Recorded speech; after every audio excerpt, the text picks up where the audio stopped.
Good morning, everyone. Happy Monday. Welcome to the Ethics and Leadership panel discussion. We have some terrific panelists this morning that I'm going to briefly introduce, and then they are actually going to explain their journey to where they are now. On my far left is Michael Pyatok, FAIA. Far left. That was intentional. Principal at the award-winning firm Pyatok Architects and Urban Designers. They are located in Oakland and recently celebrated your 30th anniversary, right? Yeah. Michael's been an architect and a professor of architectural design for over 45 years, since opening his own office in 1984. He has designed, or you with your team have designed over 35,000 units of affordable housing for lower income households in the U.S. and overseas. And in 2013, the AIA awarded Michael its Thomas Jefferson Award for Public Architecture in recognition of the design quality he has brought to affordable housing. That's a national award, not a local award, just so you know. And so we are honored to have Michael with us here today. And on my not so far left, a little further left, is Anne Torney. And Anne is a principal at Sullivan, which has offices in San Francisco and Seattle. Any other places? Yeah, that's what I thought. Okay. And Anne is an architect who has made affordable multifamily housing and transit-oriented urban infill the focus of her work for over 20 years. I'm dating everybody, but that's okay. Prior to joining Sullivan, Anne was a principal and director of housing at the multidisciplinary San Francisco-based architectural design firm Daniel Solomon Design Partners. So now they've come together with Methuen and are one. Where Anne led award-winning projects in San Francisco, San Jose, Los Angeles, and Seattle. Anne's past and current positions with the San Francisco AIA Housing Committee, San Francisco Planning and Urban Research, we know as SPUR, the San Francisco Housing Action Coalition. She was a past board member of the AIA, and on the ULI Affordable Workforce Housing Council. I think all of these speak to her commitment and advocacy for affordable housing, so we're honored to have Anne with us here today, too. And last, but certainly not least, my immediate left is Don Lusty.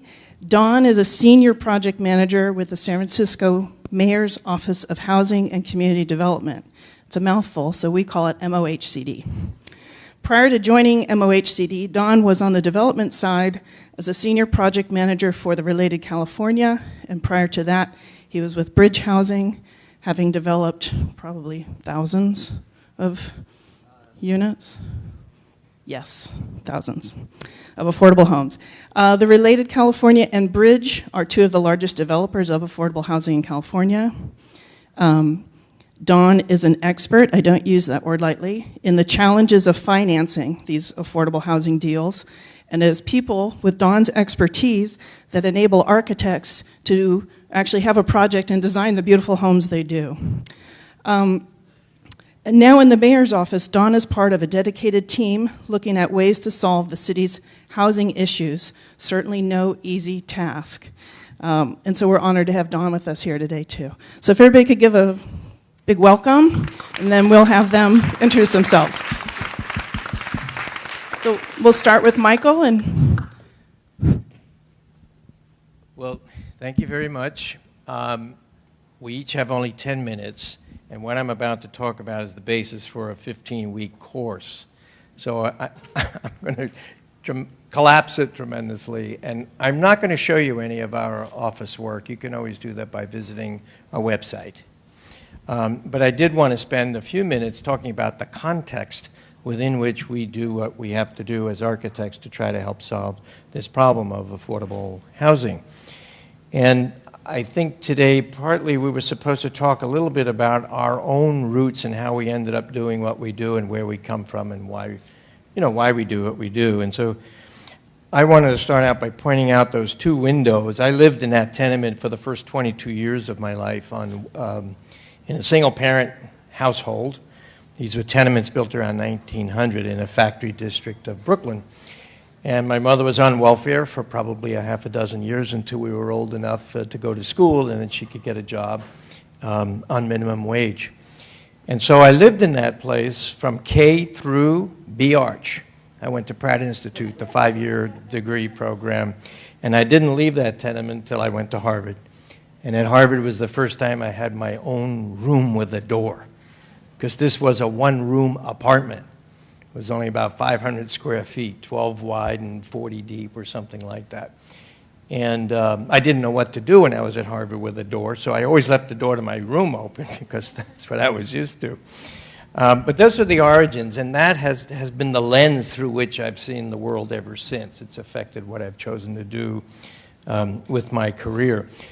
So I'm going to show you some information, some of which you probably already know, but which is always haunting me and motivates me to do what I do. You know this for sure by now with the Occupy Wall Street movement, but something like 85% of the wealth of the country is now in the hands of 20% of the population. But the other side of that is that 40% of the population owns only 0.2% of the nation's wealth, virtually nothing.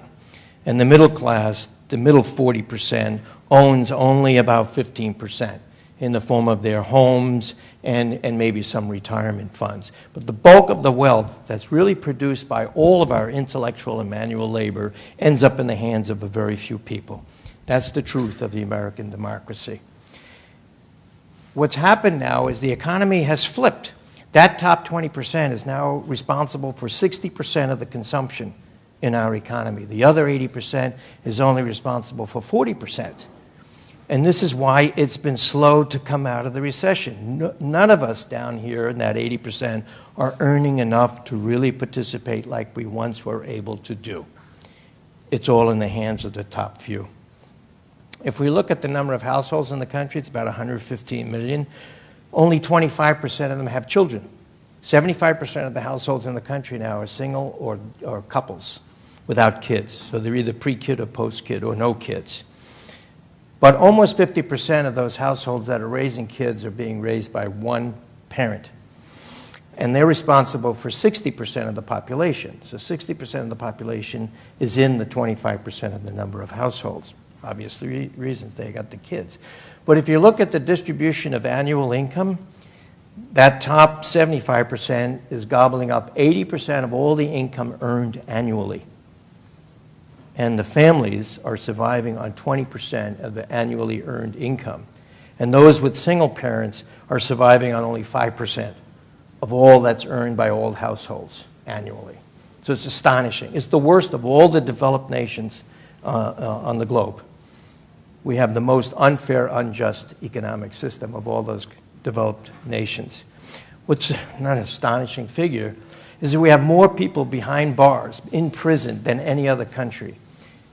We have 700 to 800 per 100,000. The second place runner-up, distant second, is Russia, former Soviet Union, with about 500 per 100,000. And then you look further down the pike, you get China, 125 per 100,000. South Africa, just recently out of apartheid, with only about 300 per 100,000. Something's wrong with our system. We don't have a whole lot of bad people. We have a lot of dysfunctional families because of where they are in the economic strata, and it's turning out people who are having difficulty conforming to the system. But we also have in place a lot of private prisons who make profit out of people being in prison, and they function on Wall Street, which means they have investors. So they have to be full house at all times. And they've written contracts with the states that guarantee the state will pay them whatever the difference is between their occupancy rate and full occupancy. So they're guaranteed profits. And they must have laws in place that will put people behind bars for the most petty of reasons. That's why we have so many people behind bars. And of course, the overwhelming majority are coming out of that bottom 40% that owns only 0.2% of the nation's wealth. They have no stake in our society. The income injustice, I mean, you've heard all of this recently, 500% increase in income for the CEOs in the last 15 years, and it's actually even higher than that now. Those numbers are a few years old. If you've been on minimum wage, your income has dropped by 9%. The median net worth of white households is 11 times that of black households, and Latino households, and about 9 times that of Latino households. So the majority of the unfairness of the economy is being borne by people of color. When I was coming through my youth in the 40s and 50s and into the 60s, we had a fair shot at upward mobility. Even at a welfare, single-parent household, we could do it. My brother went to Columbia Law School. I went to Harvard Architecture. But now we're fallen way behind compared to all the developed nations as to the degree to which you can experience mobility, starting at the bottom. There we are, way down there. In fact, if you really want to achieve the American dream, you have to move to Canada, because then you'll have a chance of moving up from your poverty conditions. Here's another interesting reality of the U.S. tax code. This is a history over the last century of the taxes on the top 10%. In World War II, it shot from what it was down in the Gilded Age, in the early 20th century, 1908, 1910, it was less than 10%. It then shot up in World War II to above 70% because the rich realized they needed to be taxed to fight the war because they had to win the war to protect their wealth. So they were willing to invest in it. But right after the war, under 3 Republican administrations, it plummeted back down to less than 30%. And what happens when you put all that wealth in the hands of a few people? We had the Great Depression. Rich people do stupid things with the money on their own behalf, and they screw the rest of the world. When FDR came in, the tax rate on the wealthiest went back up to 90%, again, to get us out of the Depression and to fight World War II. And what I find very interesting about that history is Eisenhower kept it at that level. A Republican, for 8 years, was willing to keep it at that level to build the interstate highway system, for one thing, to fight the folks who were imprisoned behind the Iron Curtain, the communist regimes. But he was willing to do that. You don't hear that from Republicans today. They talk as if no one at that income level ever had to be taxed at that rate, yet the economy was booming when the taxes were at that rate on the wealthiest 10%, because that money then got invested in those things that benefited the middle and lower middle classes. And then Nixon began to drop it, and of course the Reagan and Bush era dropped it even further, and then finally George II dropped it to below 15%. And what did we get? Another great recession. A lot of wealth in the hands of very few people who do very stupid things on their own behalf, but that hurt the rest of us. Another thing about the 90s, when Clinton was in office, the top 50 corporations generated or created about 4.5 million jobs in the United States. Granted, about another 2.5 million overseas, but when Bush came in, the regulations changed, made it easier for the corporations to leave the U.S. He fired almost 3 million people here, and this was just 50 corporations, and continue to create another 2.5 million jobs overseas. So they're abandoning us. They have no sense of patriotism, no sense of devotion or dedication to the rest of us, to the workers who have to staff their corporations. And then when it comes to housing subsidies, and I'll be wrapping up in a minute, the top 30% of the income earners in this country get 60% of the federal housing subsidies. And the bottom 20% get only about 10% of it. And the top 30% are getting that because they own their own homes, big homes. And they get all kinds of tax deductions for that ownership. The interest deductions, local tax deductions, and before you know it, there's a huge benefit they get for owning their home that they don't have to pay taxes to the federal government. And the subsidies that are available for low-income renters is equal to only 10% of all the money that the federal government is giving to or not taking from the population. What can we do? I mean, we're just cabooses in this train as architects. Obviously, there's a lot of volunteer time available. Your pre-kid households, probably most of you, when you get out of school, you'll be working 40 hours, maybe 50 hours a week. You got another 40 hours available to you to do things other than just play. And your local community organizations could use your help. Pro bono work through offices is another avenue. A lot of the principals of the firms today are my age. We went through the 60s, the anti-war movement and the civil rights movement, and those embers are still burning in there. And young staff carefully, constructively present those principles, ways of utilizing, investing those profits that they make each year into community efforts where they're sorely needed in this region. It can be done. Principals are willing to listen if their young staff do it constructively.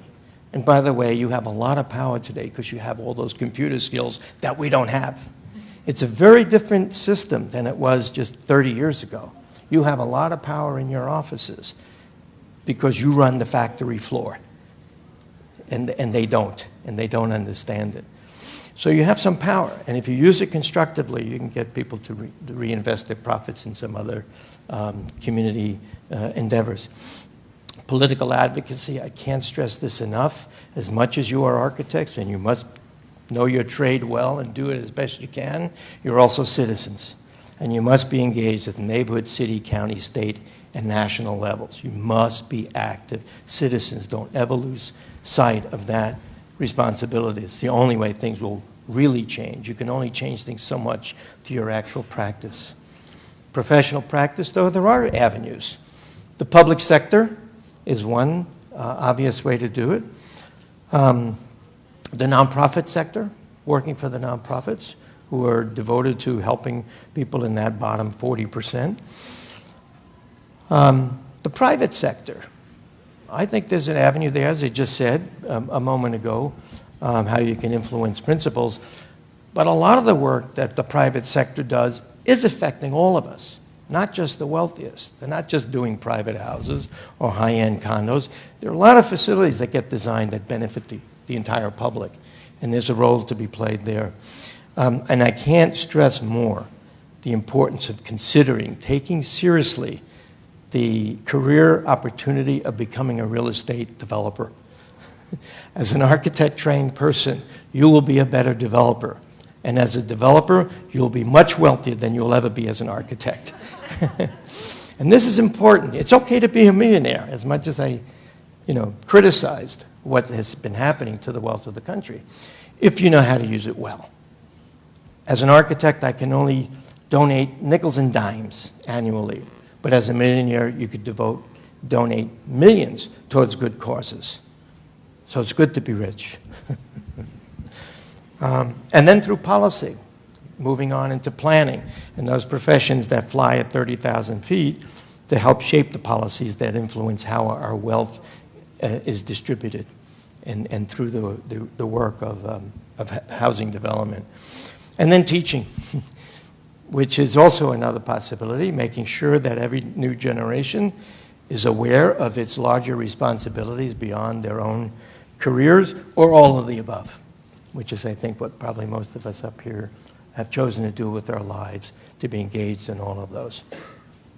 So that's the preface to showing my work, but I think I've used my 10 minutes. So visit our website. You're welcome to see our work. Thank you.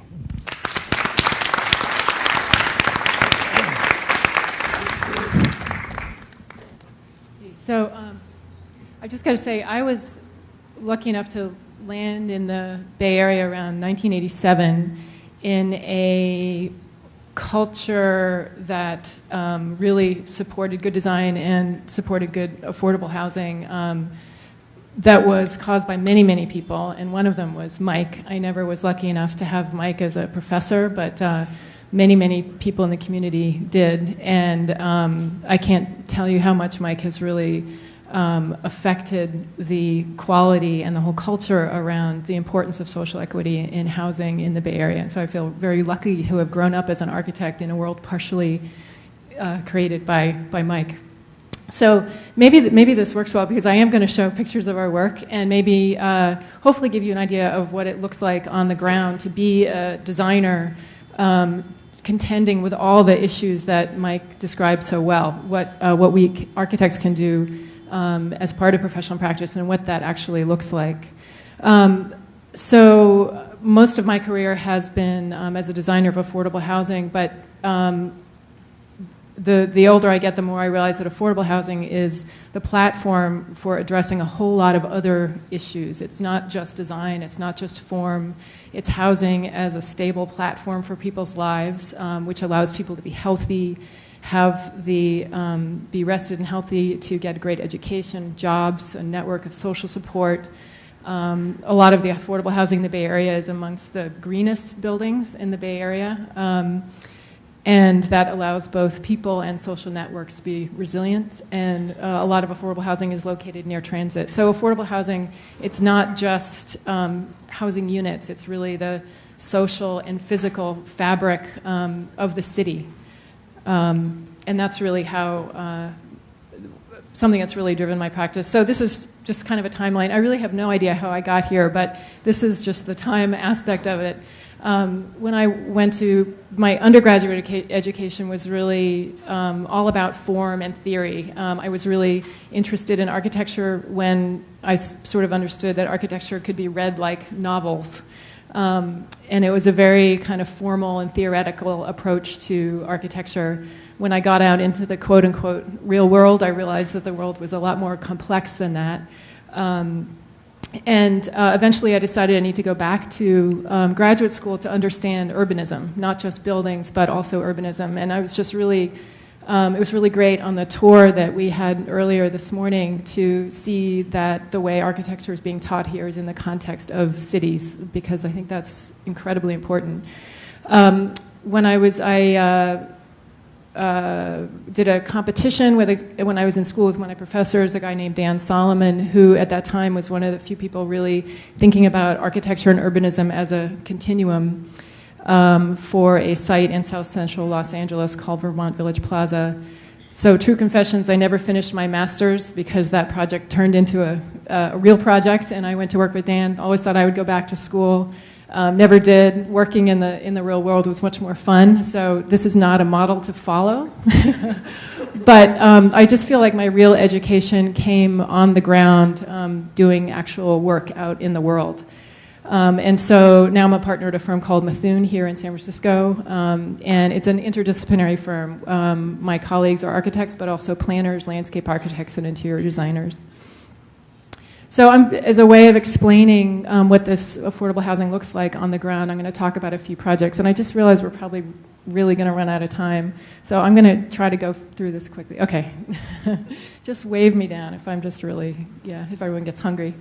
So the first project is called Mosaica. It's in sort of Mission, Potrero Hill, and it's in a really interesting neighborhood that's a mix of industrial uses of housing that's been affordable for a long time for mostly Hispanic folks who've lived in the Mission. And at the time, we were in the first dot-com boom, and a lot of affordable housing and light industrial businesses were getting pushed out of the Mission because dot-coms were coming in, able to pay much higher rents. And there was very contentious kind of neighborhood politics, and a lot of contention centered on this building. Folks were having a hard time agreeing about what should happen there. Were concerned about growth. We're concerned about what it meant to have low-income people live in their neighborhood. There was also advocates for low-income housing. So we organized a series of workshops. And I should say that a hallmark of almost all of our work, and this is absolutely true of Mike's work too, is that community outreach is absolutely integral to what we do. We can't design affordable housing or design in cities without it. So in the case of this project, it took the form of organizing a series of workshops where people from different parts of the neighborhood came together in teams, and we gave them sort of puzzle pieces for parking, for housing, for senior housing, for community uses, and asked them to where those uses should be on the site. And that generated a series of different options for the site. And then we came back together, and what was really interesting, instead of us as architects presenting to the neighborhood what our vision was, it was the neighborhood folks from all different parts of the neighborhood, all different histories, talking to each other about what they felt should happen at the site. And out of that came the scheme that we went forward with and ultimately built. So it's 150 units of affordable housing. It includes community uses. It includes a use called PDR, which is a kind of light industrial artist lofts, artist space, not professional office, that was currently kind of endangered in the Mission at the time because of the dot-coms. So that's that orange color on the ground floor. So it's family housing, senior housing, and then also ownership housing, which was a mix of market rate and subsidized housing. And so later you'll hear from Don about financing this stuff, but we think architecture is hard, but financing something as complicated this is just brain damage beyond what I can imagine. But it's really important, and it helped the building really fit into its neighborhood. So this was a big block. It was 200 feet by 400 feet. You can see some of the PDR spaces, the kind of light industrial incubator job spaces at the ground floor with housing up above. We bisected this big block with an alley at grade, and there's what's in one of those spaces, the bike kitchen, which is a volunteer bike repair place. That's kind of cool. If you can go there and learn how to repair your own bike or hire somebody there to repair your bike. It fits into the neighborhood. This is a view down one of the streets at one of the community rooms that's that grade, and then creates a kind of a protected place in the mid-block for the families who live there and their kids. And it has I don't know if it's still, but at the time it had the biggest solar array, residential solar array in San Francisco among some of its other green attributes. So Zygmunt Arendt House, which I'm going to talk about next, is in Nopa, north of Panhandle, and it was for a great organization called Community Housing Partnership, who all of their housing is for the formerly homeless. So they're housing folks off the street, and they have an amazing record of folks moving into their housing and staying and really stabilizing their lives. And part of this, I think, is because over half their staff and their board are actually folks who were once formerly homeless. In this neighborhood, the neighbors were very, this was not a low-income neighborhood, maybe I should say that. And so the neighbors, this was a different kind of community outreach in that the neighbors were really, really concerned about their property values. They were really concerned about what it meant to have formerly homeless people moving in next door. So this is a picture of me madly waving my arms saying, high-density housing for the homeless. And we're asking for variances, for parking, rear yard, setback, and this is a literal quote from one of the folks there who said, "This is my worst nightmare." So there's a lot of resistance. What we ended up doing was kind of this socially, kind of revolutionary program, housing for the formerly homeless, but clothing it in very architecturally conventional clothing. This is a neighborhood of Victorians. And so we ended up with a sort of historically referential building that took the grain of the San Francisco Victorians, that sort of San Francisco grain of 25-foot lots that stepped up and down the hills. And this is actually a corridor building. How we made that step is the subject of whole other lecture of integrating bigger buildings into San Francisco landscape. But that's what it looks like. And it has its studios. The pink are common rooms, supportive service offices, a lounge, and they're gathered around this kind of sunny mid-block garden with gardening plots, and it also has a roof deck. And so like a lot of our housing, it has a lot of green strategies, and in affordable housing, the green strategies tend to be not green bling. We tend not to have wind turbines or amazing roofs that have green roofs, but it's a lot of small details that add up to a very energy efficient building, a healthy building, and hopefully that's located near transit.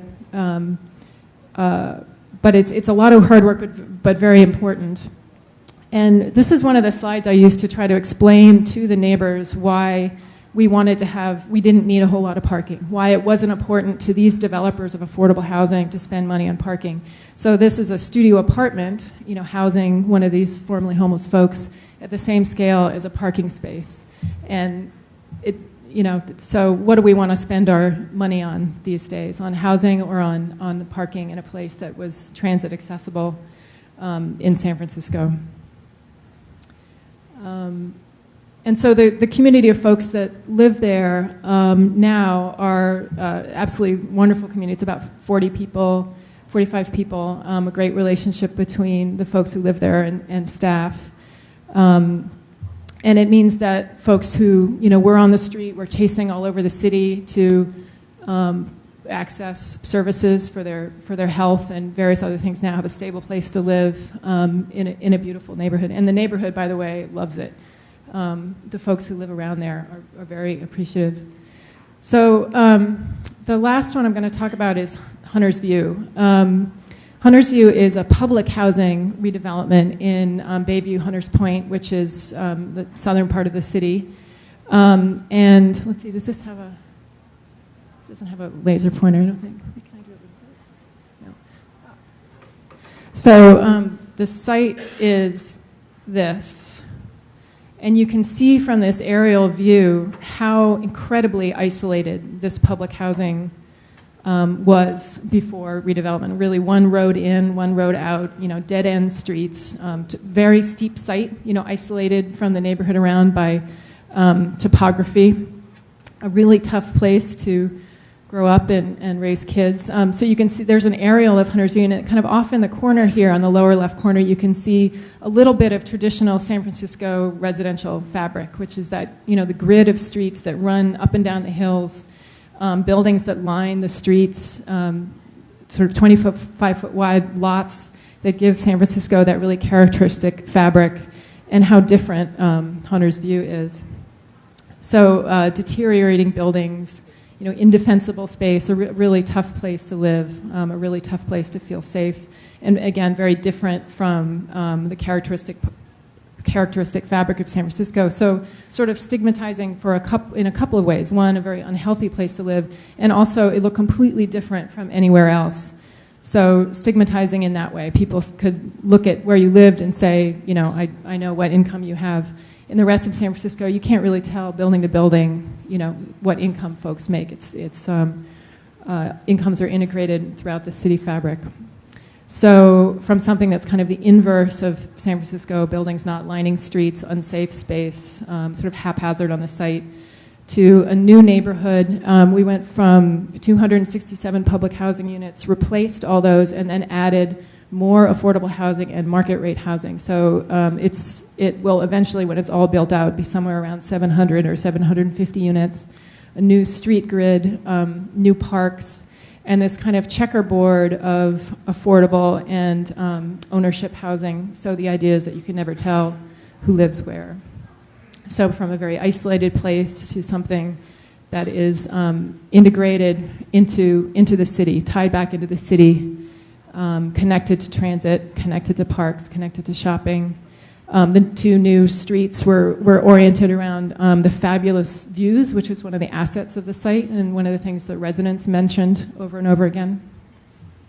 And this was a really extraordinary opportunity in that we were able to work with residents who were living on site, who lived on site for years. Zuleika, who I'm talking to here, I think she was the third generation of her family to live on site, and who were going to be moving back in. And we don't always have the opportunity to do that. Usually we're working with neighbors who live around the site but may not live there.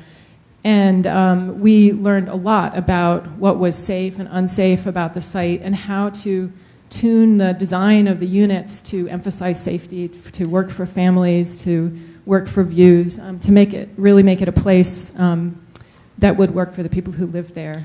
So again, Zuleika in that slide was explaining how she'd like her kitchen to be laid out so that she could look out her window onto these internal courtyards, but also she could turn around, watch her kids doing their homework, and have a view through the living room to the bay.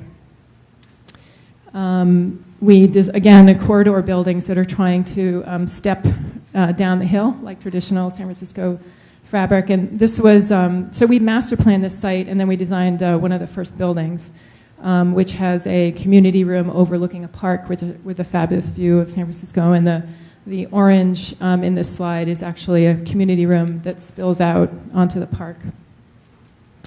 There's some of the housing.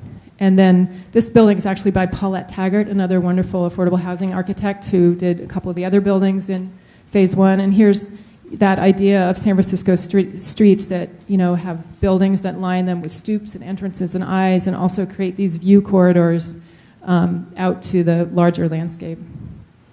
Internal courtyards. There's the mass of the building with the community room spilling out onto the neighborhood park. And so what's built now is Phase 1. People are moved into Phase 1, and you can kind of see that piece of Phase 1 and then some of the existing fabric of Phases 2 and 3, which are not yet built in this slide. And that's what it looks like. And we hope eventually, when it was finished, it'll be a place as kind of beautiful and safe as any neighborhood in San Francisco. So I'm going to pontificate a little bit. This is one of my favorite quotes, and actually, you know, I don't know who said it. It's an architect, and if anybody, I keep waiting for some architect to leap up in an audience and say, wait, that's my quote. But this is kind of the call to action, I think, that we as designers have a responsibility and also the skills to help show people how cities can be beautiful, highly integrated, how folks of all incomes and all backgrounds can live in cities, choice-rich places, so no matter what your income is, you can make the choice to live in cities or not, that make sustainable living convenient, that you're near transit, that you're near parks, near all the resources you need to have a healthy, stable life. And I think the metaphor, as I get older, I'm actually less and less interested in design. I know I shouldn't say this in a design school, or less and less interested, I should say, in buildings as objects, as isolated objects, and more in the system that they're part of. And I was trying to think of the right metaphor for this, and for me now, it's more about making an ecosystem. We're making pieces of an ecosystem, and the point of the ecosystem is not the structures that you make, but the life that it supports, the ongoing life that it supports. And in the same way that a coral reef is an ecosystem that supports a lot of life, including some of the families that live in some of our housing. And I feel like these folks are really why we do what we do. And that's it.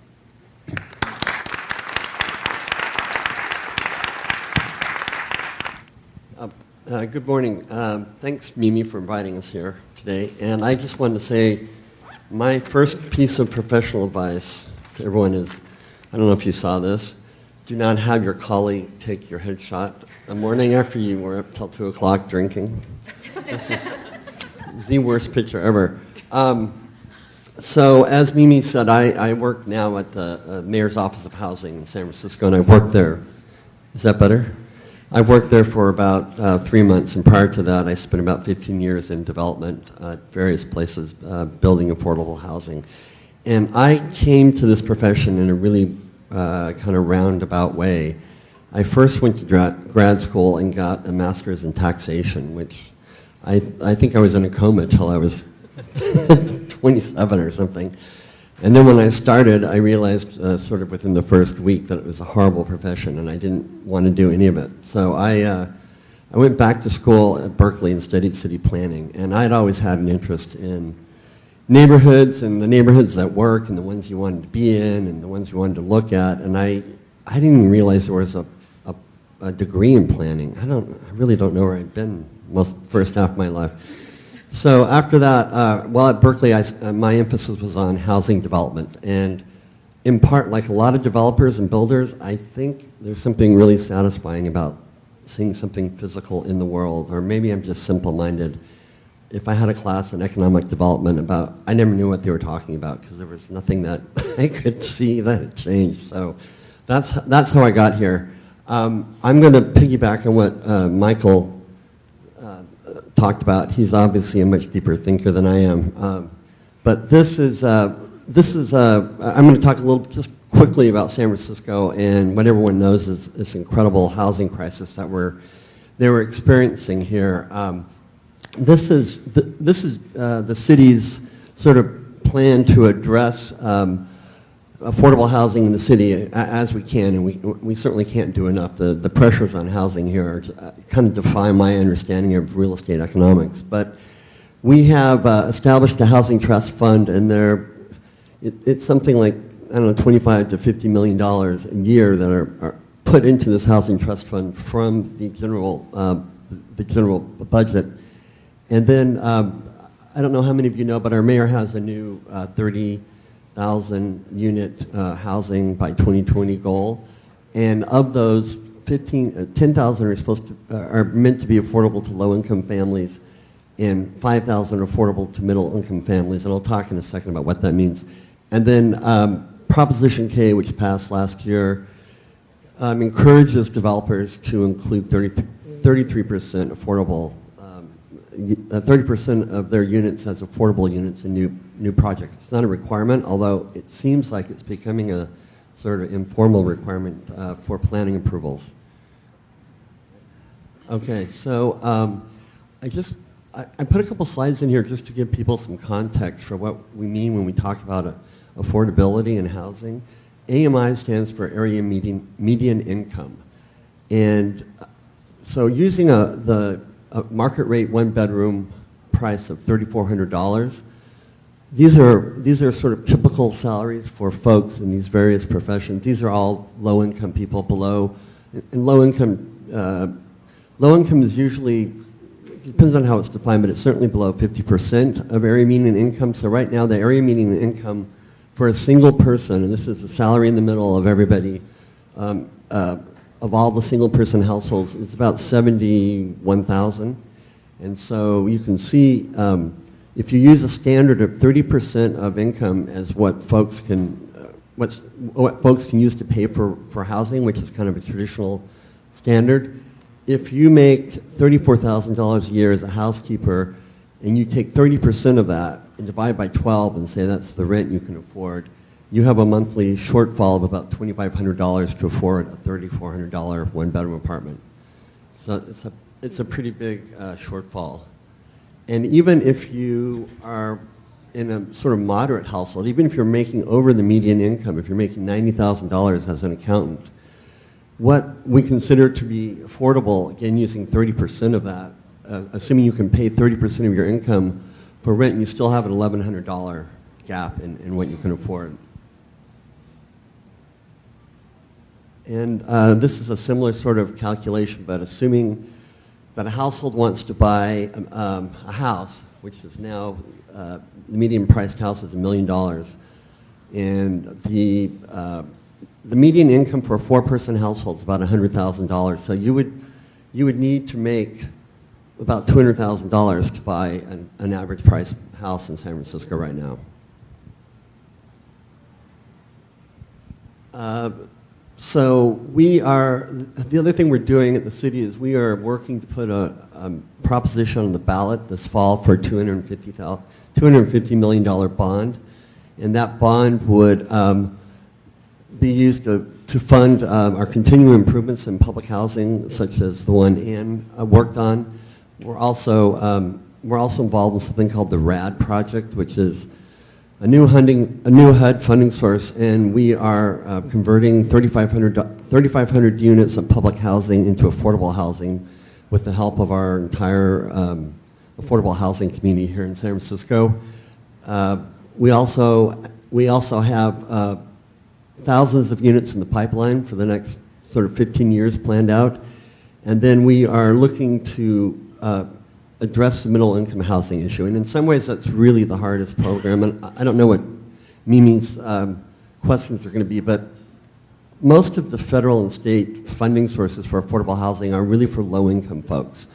And so, again, using $70,000 as the median income for a single person, we're talking about people who make below $40,000, which in a lot of parts of the country would seem like a fairly reasonable salary, but here is not, unfortunately.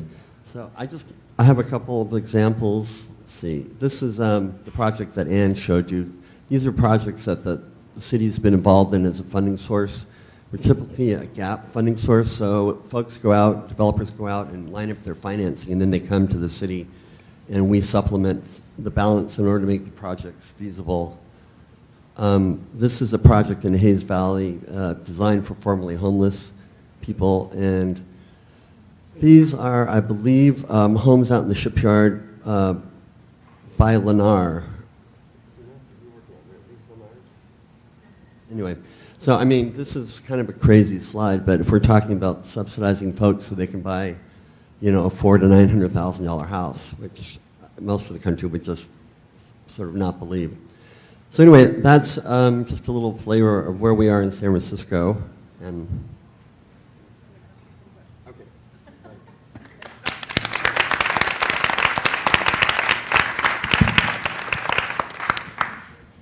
okay. Some sobering information if you're out there looking to rent or buy here in San Francisco and actually most of the Bay Area right now. I want to ask a few questions. Some of these are from students in our professional practice class. And so the first one I'm going to ask is sort of to all of you. You know, many people think of affordable housing in a historic way as the subsidized public housing that brings with it the blight and crime and sort of represents an impoverished community. In San Francisco, doing what you do and have been doing for many years, what's your broad definition of affordable housing today, and how would you describe that to someone who has this preconception? So that's an interesting question, because there's is the question of what it is physically, who it houses? All of the above. Okay. Well, I think Don touched somewhat on who it houses, that there's actually a whole spectrum of affordable housing, especially in a really unaffordable place like San Francisco. So it's anywhere from public housing residents, some of who maybe have zero income or very low income, to folks who are working and just not at a job that can pay market rate rents. And these days, as Don was pointing out, the mayor is really focused on middle income, and with the recognition that San Francisco is a very beautiful place, and in our efforts to keep it the way it has been in many years, that we need to be careful that we don't eviscerate its sort of social heart, that it's important to keep building housing, and especially affordable housing, so that folks in the whole spectrum of income can continue to live here, because that is exactly why people want to live here, because it is a diverse, interesting, vibrant city. And then in terms of how it looks, I think the before pictures of Hunter's View are usually, for a long time it was effectively spoke outside San Francisco. That was everybody's image of affordable housing, was the projects. And we do this tricky thing a lot of times when we're starting affordable housing projects, where we take, especially what we call the NIMBY neighbors, the folks, NIMBY stands for not in my backyard, the folks who are resistant to affordable, low-income folks moving into their neighborhood. And we often take them on a tour around the city and point to various buildings and say, okay, guess what's the low-income housing, guess what's the market rate housing. And because of the excellent culture and tradition of building affordable housing in San Francisco, usually the affordable housing is much more well-maintained, thoughtfully designed, integrated into the community than a lot of the condos.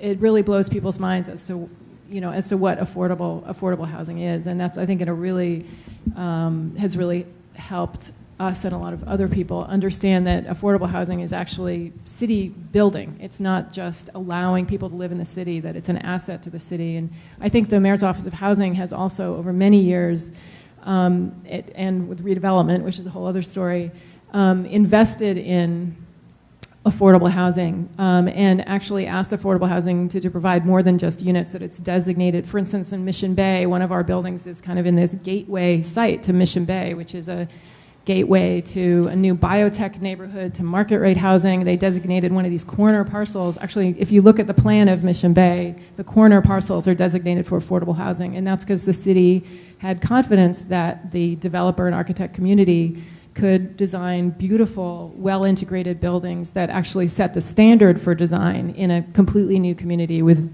with international architects designing for labs and universities. So I think that spoke volumes about the city's expectations and support for affordable housing. The government says that you shouldn't spend more than about 30% of your income on housing for it to be affordable. Yet we know that about 40% of the households in this country are spending more than that. And in the inner cities, people are spending 60 and 70% of their income to keep a roof over their head. So they are hurting all their other basic expenses in life, like food and clothing and education. So a very large percentage of Americans are not living in housing that's affordable to them.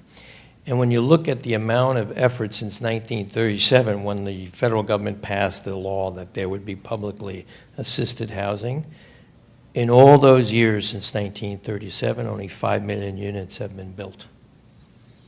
And if you just do the numbers, if we have 130 million or 115, 120 million households, and 40% of them are not living in their housing in an affordable way, that's 36 million.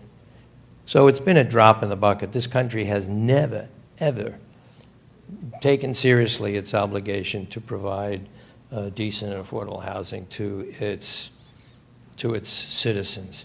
We were lucky in New York City. During World War II, the city government put into place rent control, serious rent control, because the landlords at the time during the war were taking advantage of all the workers who were flooding into the city to work in the war industries and the shipbuilding. So they passed rent control. And it stayed in place through the 50s and through the 60s, which is what benefited my family.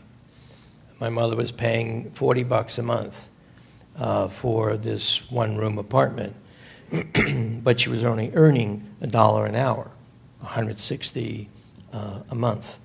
But that $40 was only 25% of her income.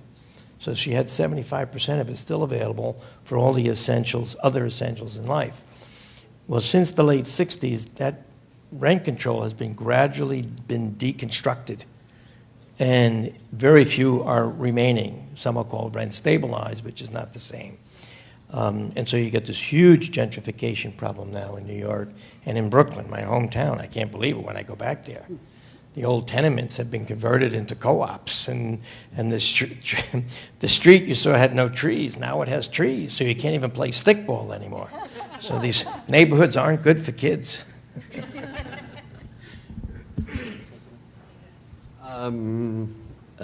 What can I add? So in San Francisco, where I've worked, all this stuff is exacerbated by just how expensive it is to build housing here. And we kind of live in fear that Congress is going to someday look at the numbers out here. The typical subsidy by the city for one unit of affordable housing is $250,000.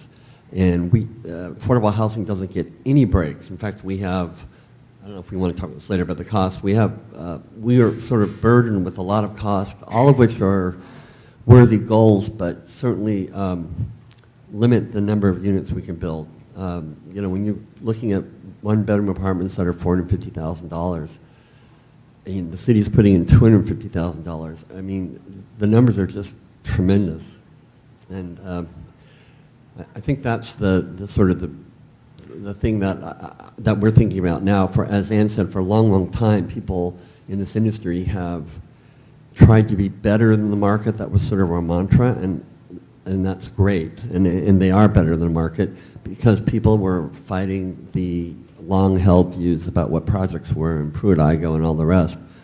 And that just gets, has to be balanced in some way against the financial realities of building the city. And I'm not sure what that answer is, but it's a tough question. Well, if we think about it regionally, this problem of affordable housing is not just San Francisco, it's the whole region. And there are sectors in this region that are less expensive to build in. The rents are lower. And when we talk about the need for more family housing in the region, it doesn't necessarily have to be in San Francisco. There is a bridge and a tunnel connecting you to Oakland. But don't come in large numbers, because then you're going to screw us up. It's too late. So staying on the topic of just how to fund these developments, when the governor eliminated the redevelopment agencies back in 2011, local jurisdictions lost the single largest source of state funding for affordable homes, approximately $1 billion dedicated dollars each year. That's across the state. Do you know of any initiatives, either locally or at the state level, to create a new funding stream? And I know, Don, you touched on a few in the city, but are there other local or state initiatives that anyone's aware of that is helping to identify these funding sources? Well, I'm just an architect, not a developer, so I don't know much about financing. I, too, glaze over when I see too many dollar signs or too many zeros after the numbers. But there is a lot of lobbying going on at the state level. We have our nonprofit housing association, which is statewide, that's working on that. There are efforts to try to get a transfer tax, real estate transfer tax. And this is such a tiny percentage of the sale of every property when it changes hands, just a tiny, tiny piece of it. It could add up, though, significantly, because you think about all the different types of property that change hands during a year. The real estate industry lobby is preventing it, always preventing that from ever getting any legs. Yet it seems to me that would be a very reasonable way of building up a nest egg for affordable housing. It's pennies per sale, virtually. Yet the real estate lobby is so powerful, they stop it. This is a question for Michael and Anne, and specifically as designers. Has there been an evolution in your role as an advocate and a designer over the years? Well, for me, earlier in my career, I would be a much more outspoken advocate politically, being in front of the podium at city hall meetings, city council meetings, not afraid to speak my voice, being a tenant organizer, trying to get rent control, trying to get controls on condo conversions. I was very outspoken. As my firm grew in size, I realized I had to keep my mouth shut and support these efforts behind the scenes by advising and funding quietly. I couldn't be out front at the podium any longer because many of my clients, nonprofit clients, needed the funding from these agencies that we were fighting. So I had to kind of change my behavior and become more subversive, if you will, or just do it quietly behind the scenes rather than in your face. Other people are much better at that anyway than those of us who are trained to be professionals at what we do. So that's one way. And as I joined boards of directors of nonprofits, same thing. As a tenant organizer, I had to quiet down. And I can remember the first project that we built, this new nonprofit, it was new at the time in 1978 in Oakland. The first project we built, we faced the possibility of evicting a tenant.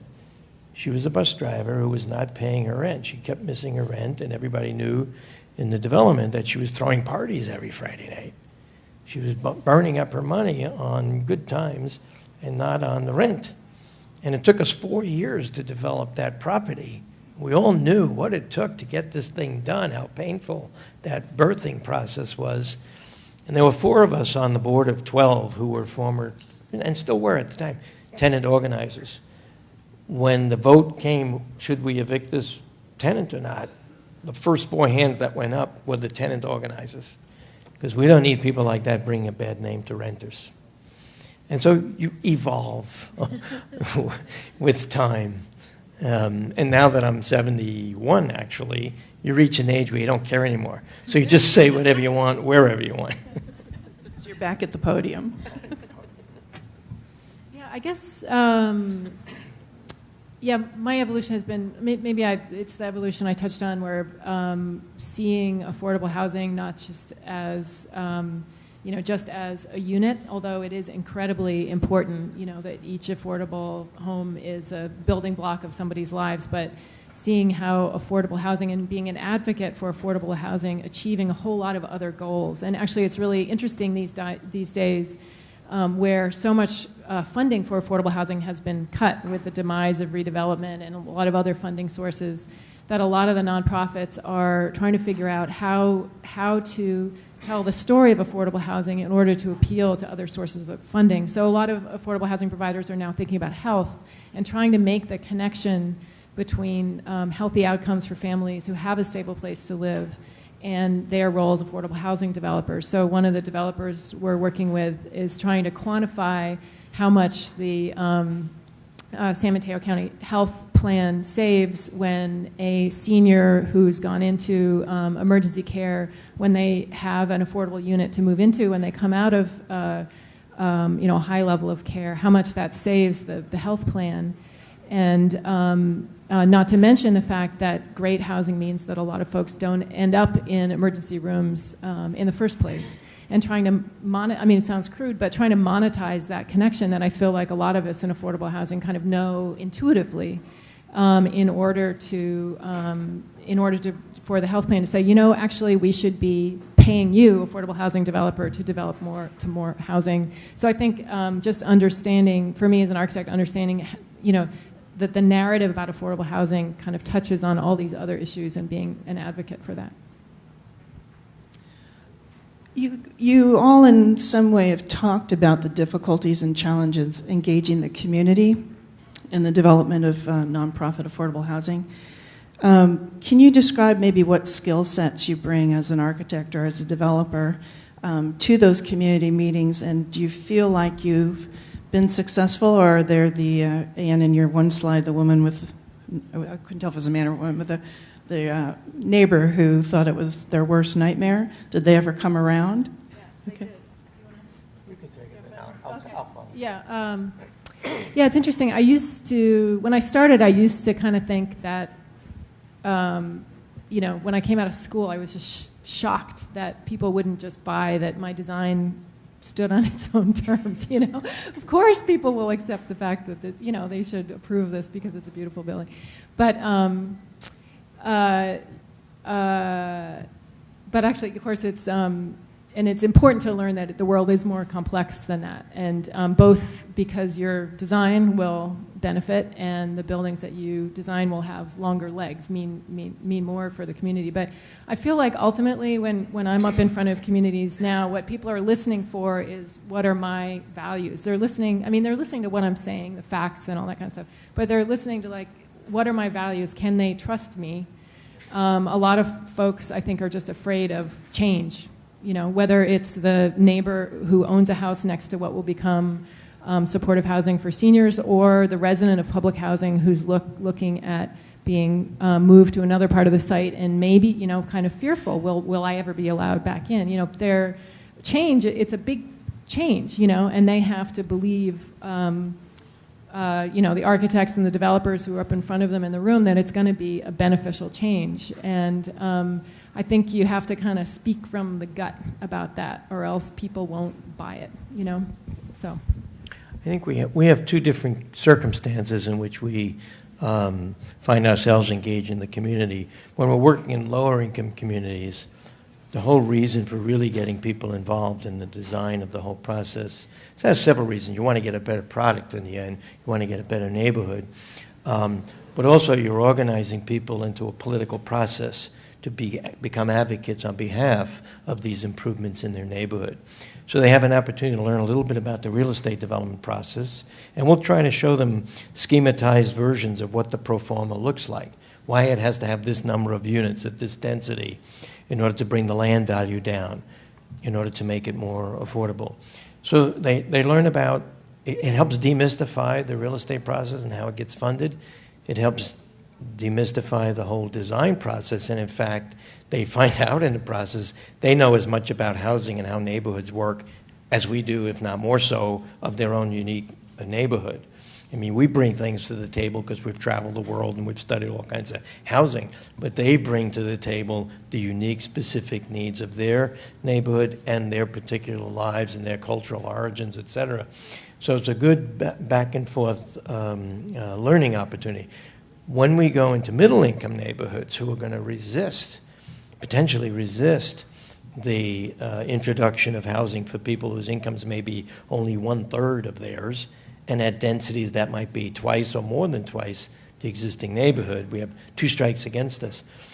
I always recommend to our nonprofits, let's have a small meeting first in a faith-based organization's facility, whether it's a church, a synagogue, or a mosque. Find the local squeaky wheels who belong to that congregation and get them to sit down in that kind of a setting, and it kind of desecularizes the circumstances of the discussion. And every religion in the world, I don't care what it is, has somewhere in its sacred texts that those who have more must help those who have less. It's there. And so it's in the back of their minds when they're sitting in that pastors or imams or rabbis' quarters, maybe a dozen or 15 people to talk about the possibility that this is going to be introduced into the neighborhood and how can we do this in a way that everybody could come on board. And then there's people in that setting, those who are resistant are very careful. They don't use obscenities. They don't call us nasty things. They're trying to be reasonable in the eyes of their neighbors and their minister. And they're willing to then bring other people out to a larger forum in which we start the process of having the dialogue. And it's amazing how effective. I'm an atheist myself.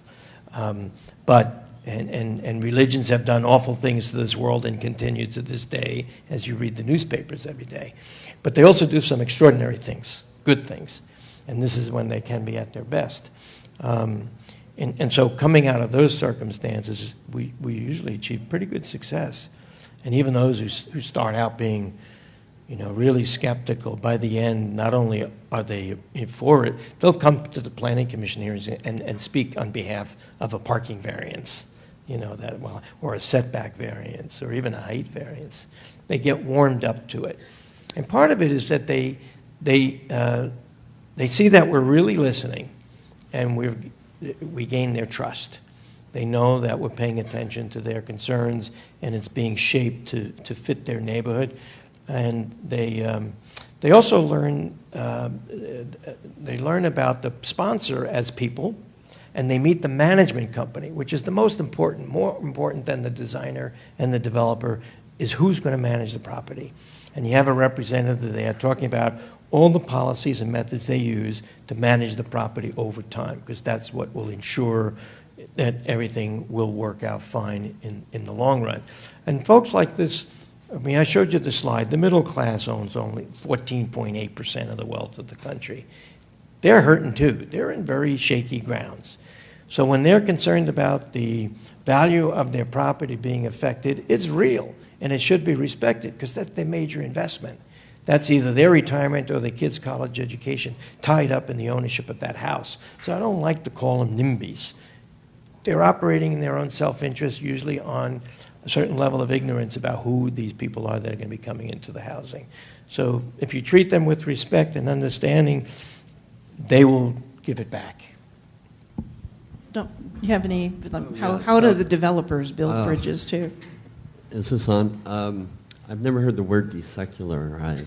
That's great. Honestly, I became fairly cynical about the process. I totally agree with Michael that to the extent you can meet with stakeholders and be sincere and be genuine, that's certainly the way to start. But my experience in San Francisco is that people are very sophisticated here, and sometimes it's really hard to have an honest dialogue about what folks' objections are. They'll talk about parking. What they really want to talk about is they don't want poor people in their neighborhoods. And sometimes these are neighborhoods with houses that are worth a lot of money. So we would go through extensive, a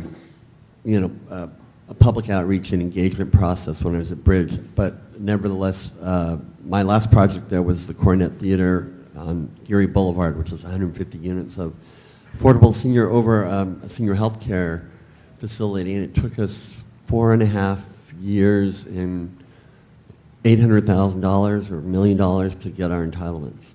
because we were sued under CEQA, and it's discouraging.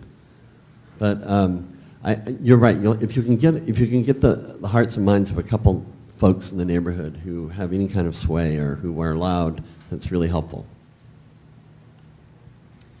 I do have some more questions, but looking at the clock, I want to be sure we open it up to students who may have some burning questions for all of you. So let's take a few minutes. I guess there's one mic here.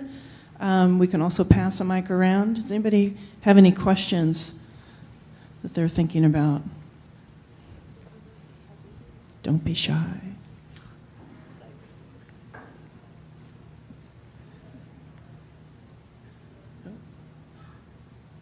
Yeah, one in the back, yeah.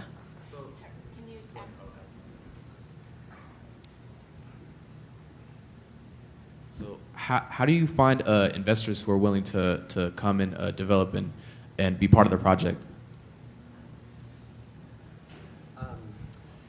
One of the mainstays for affordable housing in this country is something called the low-income housing tax credit.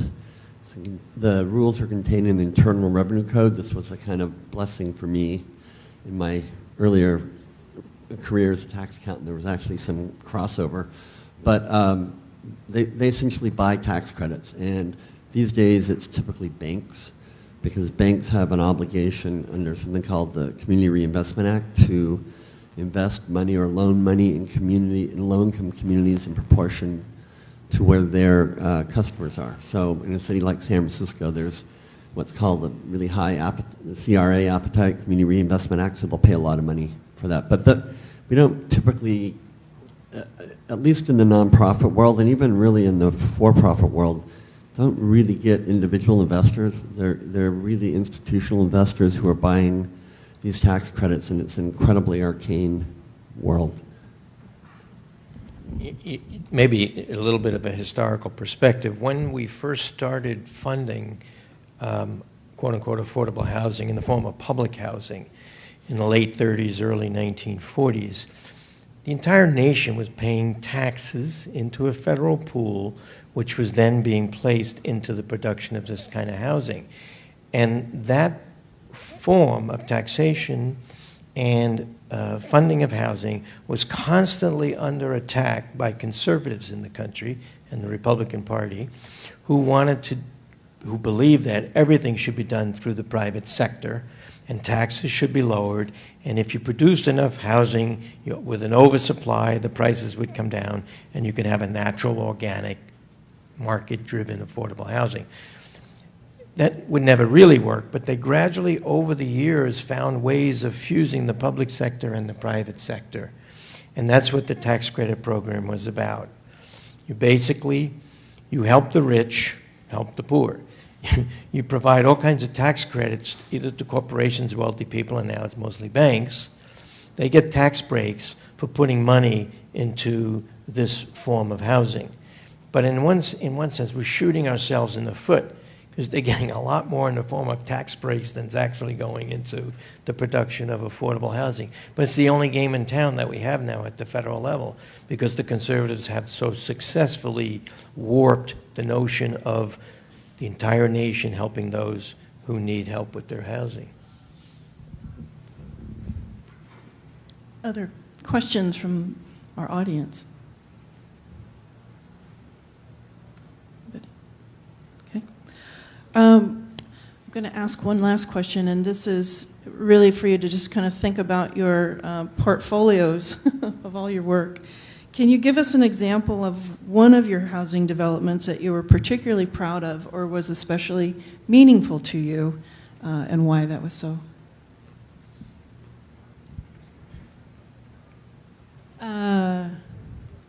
I don't know. Yeah, it's like picking amongst your children or something. I guess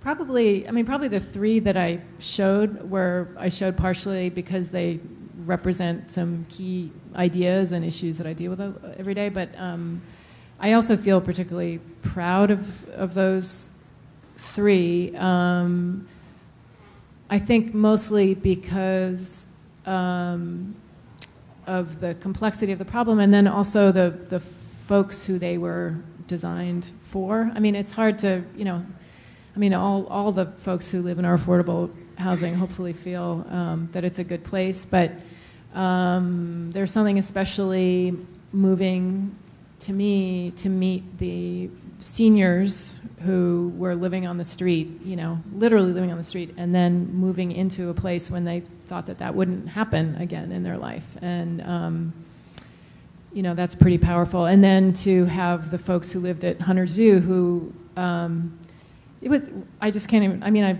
can tell you stories about what a tough place it was to live, but it was a really tough place to live. And I think the folks there went through years of being promised change, and it didn't happen. And so to have folks move in and believe that positive change was possible, believe that that there was a stable place to them, it's also incredibly moving. So I don't know. I guess that's the head of why I'm proud of some of them. Yeah.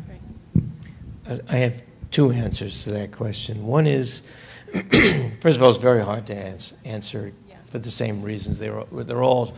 You feel good about them all, particularly on opening day, or even years later when you go back to visit, and you can't get in because there's a security. But you tell them you're the architect, and they throw their arms around you and hug you and say, "Oh my God, you saved my life." Moments like that, you can never. There's nothing that can surpass that as a moment of joy. There was one project we recently finished in Phoenix, Arizona, of all places, for a Native American group who, years ago, when all the whites were fleeing out into the suburbs, further and further out into the desert, living at 3 units to the acre, this Native American organization was buying up the inner city land that was left behind because they were running clinics and other programs for Native Americans. And now, with the light rail that got put in through the center of Phoenix, they own property right on the light rail. Prime real estate. And they developed, with our help, a 65-unit project that was 100 units to the acre. It was only on 2/3 of an acre, a half a block from the light rail station. It's a LEED Platinum building, the first LEED Platinum apartment building in the whole Phoenix region. And it was done for low-income people. It was like Native Americans sticking it to the rest of the white community about how you should be living sustainably in the 21st century. Not at 3 units to the acre out in the desert, but at 100 units to the acre in the inner city on a light rail line. And these were families with kids. So it was a great sense of accomplishment. And they were willing to spend that extra money to get the LEED certification because as Native Americans, they knew it was going to be a billboard saying something to the Anglos. We were here first, you screwed us over. Now we're here back in the heart of things while you guys are dying out in the desert because there's no water and the gasoline prices are going through the roof. So that was a great sense of accomplishment. But the second way to answer that, yesterday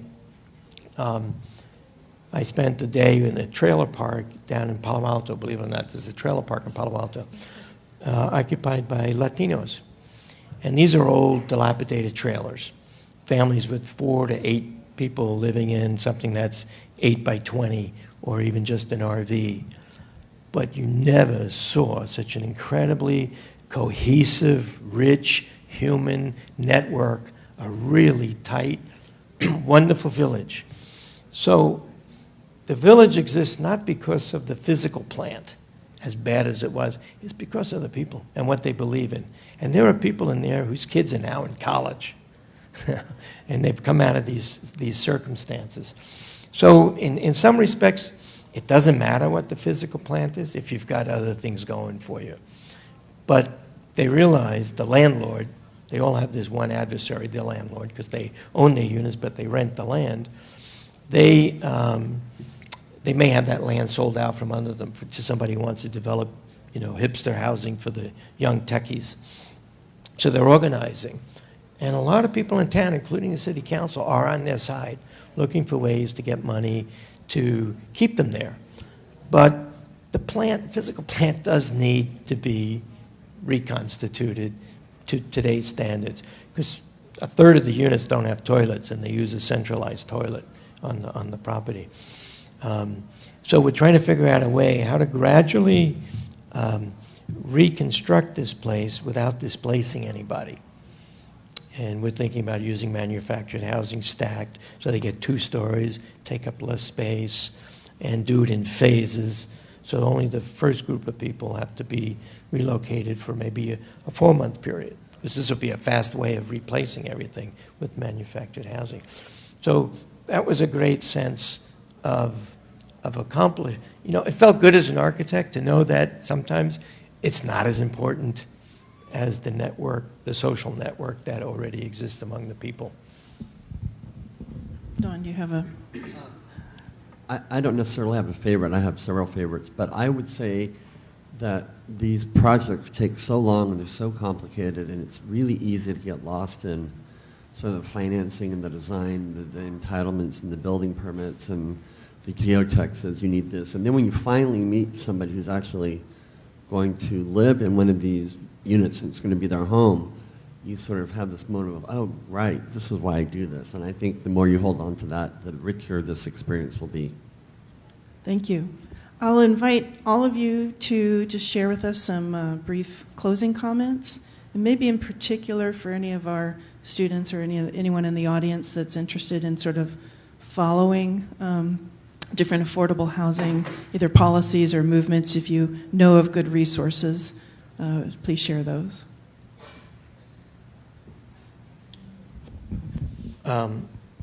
As much as you might be driven by your politics and your belief and your anger about the injustices of our society, remember while you're in school and afterwards, the most important contribution you can make is to become the best possible designer that you can be when confronting these kinds of projects. That has to come first. I mean, it's built upon that belief system, and it may mean at times you have to kind of quiet it down and put it in your back pocket so you can spend your time focused on developing your skills and your abilities to be absolutely terrific. It's only through getting really great design that you then get access to the podium to say what you really want to say. But do it through good design first. In our office, we like to say that our best design tool is our ears, meaning listening. And so I would offer that. And I also think just getting out in the city and looking and just seeing how people really live and seeing what the city is really about. There's just so much to learn right on the ground. And I feel like that's why I've learned a lot of that's where my education has come from listening and walking around cities.